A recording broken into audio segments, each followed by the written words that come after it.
Salut à tous, salut à toutes, donc me voici pour un 7ème tutoriel donc sur le Raspberry Pi. Donc dans ce tutoriel on va voir l'utilisation de l'interface GPIO en C, donc avec un code en C. Donc pour commencer, vous allez récupérer dans le fichier qui aura dans la description à télécharger, le fichier qui s'appelle lien librairie.txt. Donc avec ce lien là, c'est à cet endroit là qu'il faudra télécharger la librairie. Donc on va commencer par la télécharger pour l'installer. Donc on ouvre un terminal. Enfin voilà, je vais le mettre comme ça, ce sera mieux. Voilà, on va aller se placer dans le temporaire, donc cd/tmp pour aller dans les temporaires. Donc normalement, il ne doit rien avoir, à part donc moi mon SSH, un fichier qui se crée pour le SSH. Donc pour la télécharger, c'est wget et l'URL, donc http project-download avec un s.drogon.net/files/wiring puis avec un p majuscule .tgz et ensuite entrée. Ouais, ça va se télécharger relativement rapidement. Donc on va voir ici avec la commande ls la liste, donc on voit bien l'archive qui est ici. Donc cette archive là on va l'extraire. Donc pour extraire une archive c'est tar xfz, donc le nom de l'archive, wi tabulation pour que ça aille plus vite, entrée. Donc là vous voyez que c'est fini, donc l'archive est le dossier est créé ici. Donc on va aller se placer dans ce dossier là. Donc cd w, donc tabulation, entrée. Et d'abord on va faire des petites actions dans ce dossier là et ensuite dans ce dossier là. Donc on va commencer donc cd wi tabulation. Voilà. Donc dans ce dossier là on va taper la commande make donc pour construire les différents fichiers. Voilà, c'est en train de se faire, donc il y en a plusieurs. C'est le plus long il me semble de l'installation. Et vous allez voir c'est relativement rapide quand même à faire. Voilà, fini. Donc, je vais effacer la commande pour qu'on y voie mieux. Ensuite, on va taper sudo make install, entrée. Donc ça va copier les fichiers à cet endroit-là, dans user local. Ensuite, on va retourner dans le dossier GPIO, donc cd deux points pour revenir en arrière, donc dans le dossier précédent, donc dans le premier WiringPi et slash GPIO, donc le dossier où on voulait aller. Une fois ici, toujours la même commande, la commande make. Vous voyez, là il y a un seul fichier à faire. Hop. Ensuite, on va faire la même chose, donc sudo make install, qui va avoir pour but d'installer la librairie. Voilà. Donc le terminal, on peut le fermer, il n'y en a plus besoin pour l'instant. On s'en servira après pour compiler le programme. Donc on va faire un nouveau projet avec Programming Geany. Donc pour ceux qui l'ont pas installé, ça vient en même temps que l'installation, le tutoriel d'installation du Java. Voilà, hop. On va faire Project New, que je vais appeler tuto GPIO. Vous voyez, ça va créer les différents fichiers. Create, donc il me demande si je veux créer le dossier, donc oui. Ensuite, dans ce projet, on va ajouter un fichier avec une template, donc la template C, main.c. On va enlever, toujours pareil, les commentaires qui ne servent à rien. Hop. Et on va commencer par inclure la librairie pour pouvoir coder tout le reste. Donc, pour inclure une librairie, c'est --include. Le symbole inférieur à wiring pi.h et le symbole supérieur à. Ensuite, dans la fonction main, on va changer ça là par void. Voilà. Ensuite, dans la fonction init, on va d'abord créer une variable. Donc une variable int. Donc la variable va s'appeler pin, donc pour la broche, et elle est égale à 7. Donc là, on va commander la broche 7 de la carte. Donc vous pouvez mettre n'importe quoi. Si en fonction si elle est commandable ou pas, je vous montrerai une image qui vous explique plus ou moins comment elle fonctionne. donc point virgule. Ensuite, oula. Ensuite, on va marquer donc ce qu'on fait. Au lancement du programme, on va faire ce qu'on appelle un printf. Hop. Donc par exemple, Raspberry Pi tutoriel GPIO. Donc anti-slash, donc c'est alt à gauche, alt droite et la touche 8. Et anti-slash n, donc pour créer une nouvelle ligne. On ferme les guillemets, la parenthèse, point virgule. Donc ensuite on va faire if wiring pi setup,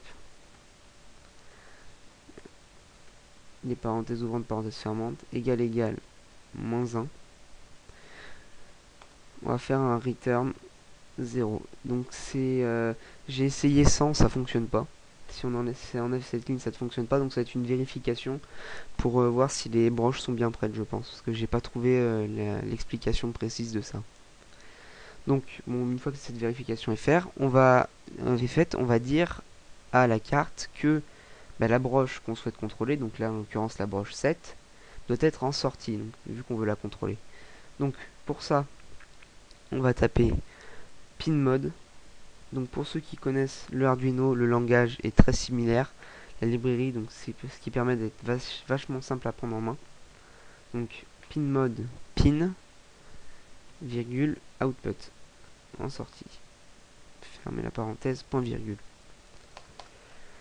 Donc maintenant on va faire une boucle infinie. Donc for, ouvrir une parenthèse, point virgule, fermer la parenthèse, ouvrir une accolade ouvrante.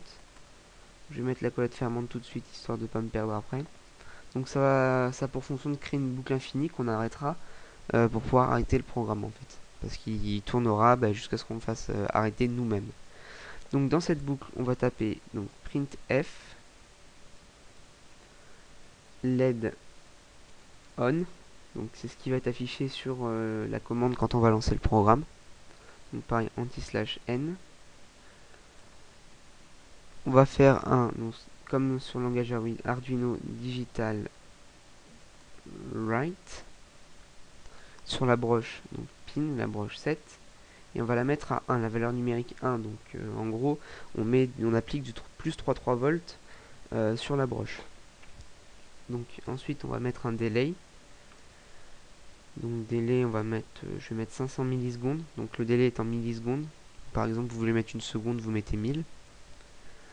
Donc ensuite, on va prendre ces trois lignes là pour aller plus vite. On va les copier-coller. Hop, clic droit, copie, clic droit, paste. Donc au lieu de LED on, LED off. Et au lieu de 1, on va mettre à 0. Et on sauvegarde. Donc, je vais lui mettre le même nom, tuto gpio.c. Voilà, donc le code, vous voyez, simple et rapide. Je le mettrai dans le fichier avec tout un tas de ressources, plus le commenter si je trouve la signification précise de cette ligne-là. Voilà, donc on peut fermer Jani, donc moi je vais le réduire, hop. Et on va relancer un terminal afin de pouvoir compiler maintenant ce programme et de pouvoir le lancer. Il ne veut pas se lancer. Voilà. Donc déjà, il faut qu'on aille se placer dans le dossier où se trouve notre projet. Donc CD, pour moi c'est CD Project. Et ensuite CD Tuto GPIO. Donc on fait une petite liste, on voit bien que le fichier .c est ici. Donc maintenant on va utiliser le compilateur, donc CC, pour lancer le compilateur, -O, donc le nom de sortie du fichier, donc de l'exécutable. Donc là on va l'appeler, moi je l'appelle tuto GPIO. Ensuite il nous demande, on doit mettre le fichier C. Donc pour le fichier C, c'est tuto gpio.c. Ensuite on va récupérer la librairie, donc -L /usr /local /lib et ensuite -l wiring pi, donc qui va avoir pour but de chercher la librairie entrée. Et si, voilà, comme ici j'ai aucune ligne d'erreur, ça veut dire que la compilation s'est bien passée. Donc pour vérifier ls, et on retrouve bien notre exécutable juste ici. Donc on va le rendre exécutable, donc chmod plus x, donc tuto GPIO, entrée. Donc maintenant on va passer au câblage de la carte. Donc pour ceci, je vais déjà vous montrer le schéma de principe. Donc en gros une petite LED, une résistance avec des fils. Bon, excusez-moi pour cette petite pause. Donc je reprends la LED, une résistance de 220 ohms pour protéger la LED. La patte moins, donc la cathode de la LED, la patte la plus petite, branchée à la masse donc de la carte. Et la patte la plus grande branchée donc là à la broche GPIO 4. Donc la broche GPIO 4, on va le mettre comme ça, ce sera mieux. Donc la broche GPIO 4 c'est celle-ci, donc c'est la broche 7, parce qu'en fait on compte comme ça, donc vous avez le repère ici que vous avez sur la carte aussi. Donc la broche 1, 2, 3, 4, 5, 6, 7. Donc c'est celle-là qu'on contrôle, et la masse qui est juste au-dessus. Alors vous pouvez prendre tout un tas d'autres broches comme vous voulez, ça n'a pas trop d'importance. Donc une fois câblé, donc vous branchez la résistance, enfin la cathode donc sur la masse et la résistance sur le GPIO 4 avec la LED entre les deux. Donc on va passer sur une vue, voilà comme ça. Donc vous voyez, réalisé sur platine d'essai, donc on peut voir la LED ici, la résistance juste là, et les deux reliés donc sur une nappe de câble, donc une nappe de câble qui est beaucoup trop grande par rapport à la carte, au connectique de la carte. C'est la nappe que j'ai récupérée, c'est une nappe qui devait être sur un ordinateur, donc je fais avec ce que j'ai. Donc j'ai repéré les broches dessus, et elle vient se fixer donc juste hop, sur ma carte. Alors, je me trompe pas, comme ça doit être bon. Voilà, on va laisser hop, comme ça. Voilà. Donc on va lancer le programme. Donc pour ce faire, je vais retourner sur mon bureau virtuel. Hop. Et on va taper sudo parce qu'il fait obligatoirement l'administrateur pour le faire. Donc / tuto GPIO. Entrée. Donc vous voyez, LED on, LED off, LED on, LED off. Donc je vais repasser sur la vidéo cam. Hop, éteindre la lumière. Donc vous voyez, la LED clignote comme il faut, donc en fonction de ce qui se passe derrière. Donc pour l'arrêter, parce que sinon ça va continuer tout le temps, vous appuyez sur CTRL-C quand votre LED est éteinte. Donc là, hop, ma LED est éteinte, CTRL-C, et ça va tout couper.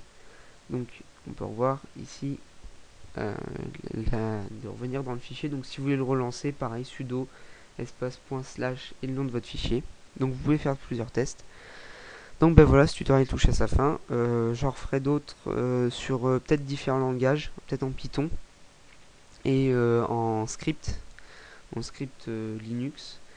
Et après plusieurs autres petits tutos avec par exemple l'utilisation des boutons et des servomoteurs quand j'aurai réussi à les faire fonctionner comme il faut. Bon ben voilà, donc je vous dis à plus pour une prochaine vidéo.